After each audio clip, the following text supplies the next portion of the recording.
கிறிஸ்தவர்களும் யூதர்களும் தங்களுக்குள்ளே ஒரு கூட்டணி வச்சுருக்காங்க. அல்லாஹ் என்ன சொல்கிறான்?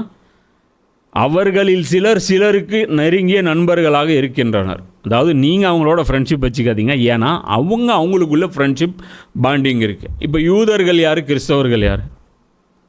யூதர்கள் யார்? மூசா நபியை ஏற்றுக்கிறவங்க. அவங்க ஈசா நபியை ஏற்றுக்கிறாங்களா? ஏற்றுக்கிறது இல்லை. கிறிஸ்தவர்கள் யார்? மூசா நபியும் ஏற்றுக்குவாங்க, ஈசா நபியும் ஏற்றுக்குவாங்க.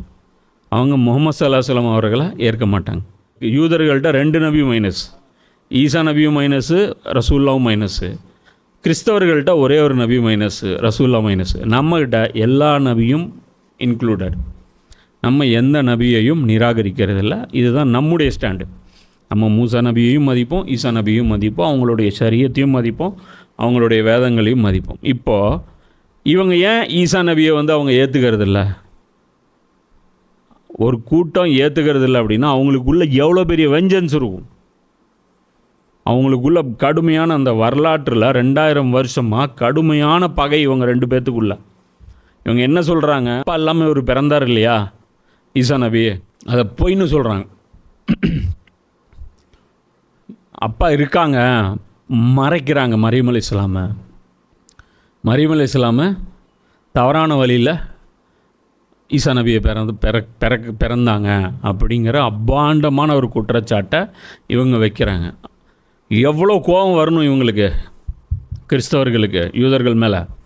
நாம் என்ன சொல்கிறோம்? மரியம் அலைஹிஸ்ஸலாம் உண்மையிலேயே தந்தை இல்லாமல் தான் ஈசா நபியை பெற்றெடுத்தாங்கிறப்ப யார் கூட இவங்களோட ஃப்ரெண்ட்ஷிப் இருக்கணும்? கிறிஸ்தவர்கள் நம்ம கூட தான் இருக்கணும். இப்போ இன்றைக்கி அமெரிக்காவுடைய ஃப்ரெண்ட்ஷிப் யார் கூட இருக்குது? இஸ்ரேல் கூட இருக்குது. இஸ்ரேலுக்கு இவன் ஆகக்கூடாது, அவனுக்கு இவன் ஆகக்கூடாது. எப்படி அந்த ஃப்ரெண்ட்ஷிப்பு? என்ன ஃப்ரெண்ட்ஷிப்பு? என்ன எங்கே இருந்துடா அவங்களுக்கு கூட்டணி? ஒரு பாண்டிங் இருக்குது அப்படின்னா அதுக்கு ஒரு லாஜிக் வேண்டாமா? அப்போ இதை புரிஞ்சுக்கோ. அப்போது இந்த கூட்டணிக்கிட்ட தான் இன்றைக்கி என்ன இருக்குது? வேர்ல்டு பேங்க் இருக்குது. மிகப்பெரிய பொருளாதார அந்த மண்டலங்கள் உருவாக்கியிருக்காங்க. பிளாக் ராக்ஸ், ராத்ஸ்சைல்டு, இந்த மாதிரியான யூத கூட்டணி. இவங்களை இப்போ இந்த மாதிரி யூதர்களும் கிறிஸ்தவர்களும் சேர்ந்த அந்த கூட்டணி ஜைனிஸ்ட் அப்படின்னு சொல்லுவாங்க. மவுண்ட் ஜைன் அப்படின்னு சொல்லிட்டு இஸ்ரேலில் ஒரு மலை இருக்குது. அது புனித மலை.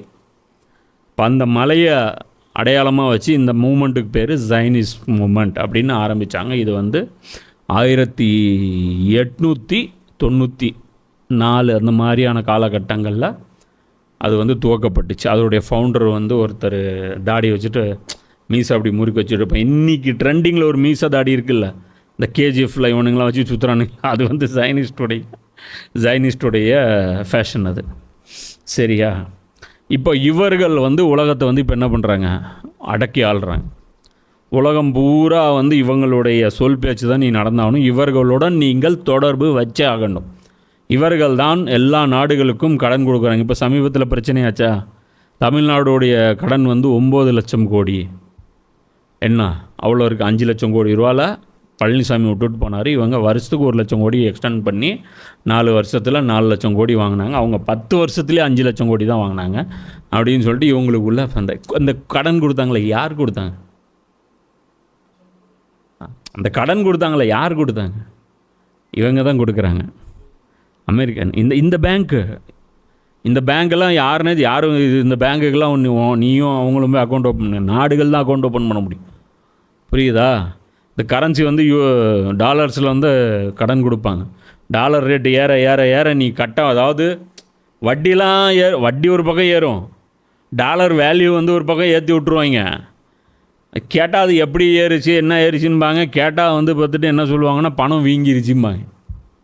அது எப்படிங்க பணம் வீங்கும்? பண வீக்கம். கேட்டால் அந்த பொருளாதார நிபுணர் அந்த டை கட்டிட்டு அப்படி உக்காந்துருப்பார்.